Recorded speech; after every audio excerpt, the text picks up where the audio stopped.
Sur le plateau du Salon des entrepreneurs, nous parlons création d'entreprise avec François Hurel. Bonjour. Bonjour. Vous êtes le président de l'Union des auto-entrepreneurs. Oui. Et cette année, le micro-entrepreneuriat a connu une nouveauté avec le doublement des plafonds pour rester micro-entrepreneur et l'arrivée de la TVA à concurrence des anciens plafonds.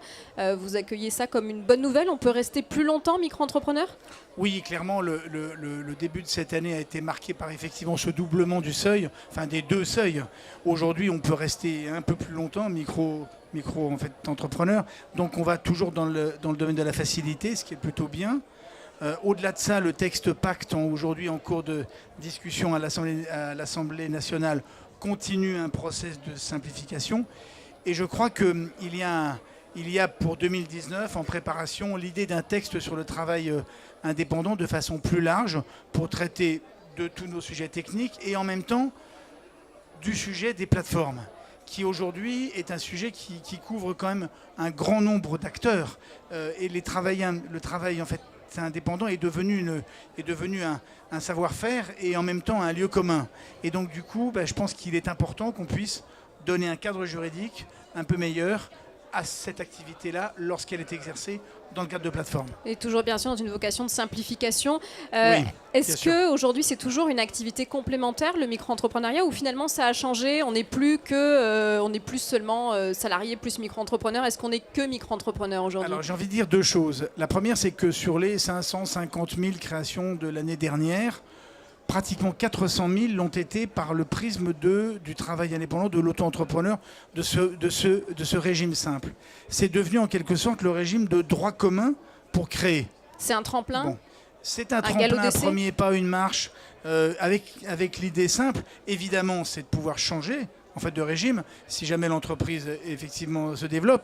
Avec le doublement des seuils, le changement sera sans doute un peu plus marqué dans le terme. Mais en tout cas, c'est effectivement maintenant le régime de droit commun. Alors ensuite, pour répondre précisément à votre question, aujourd'hui, un peu plus de 30% des travailleurs indépendants sous le régime de l'auto-entrepreneur l'exercent à titre exclusif.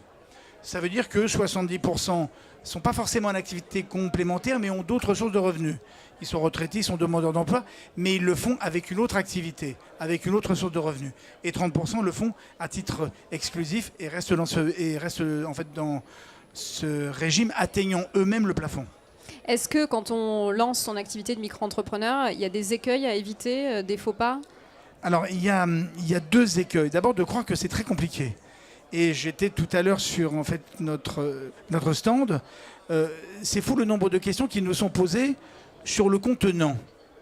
Alors qu'en réalité, la vraie question, c'est d'abord de s'occuper du contenu de son projet. C'est qu'est-ce qu'on va faire et surtout combien on va vendre sa prestation. Oui, c'est finalement dans l'impression qu'on crée une activité de micro-entrepreneur, mais pas qu'on crée une activité. Voilà. C'est un peu ça. Et donc, c'est un peu ça. Et donc, on s'occupe trop encore maintenant la forme, du contenant, la question, est-ce que si jamais je suis agent commercial, est-ce que si jamais je fais ci, est-ce que si... Non, faites-le. Le régime est extrêmement simple. Simple comme un clic pour l'ouvrir. 12 questions.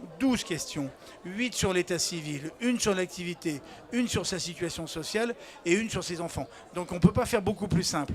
Mais en réalité, c'est ça qui est la clé. Une fois qu'on a fait ça, on se lance.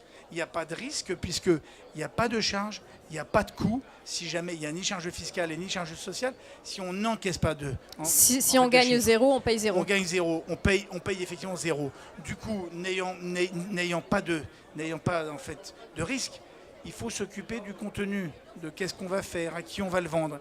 Et moi, j'insiste beaucoup là-dessus. Et à l'UAE, nous sommes des acteurs en charge. On s'est auto-chargé d'accompagner tous ceux qui veulent créer pour leur donner des guidelines justement sur le contenu. Comment on va les aider pour dépoussiérer, pour aider à ce qu'ils créent dans la sérénité. Et c'est ça que nous faisons. L'accompagnement, bien sûr, la clé du succès. Merci beaucoup François Hurel d'avoir été avec nous sur le plateau du Salon des entrepreneurs. Merci. Merci à vous.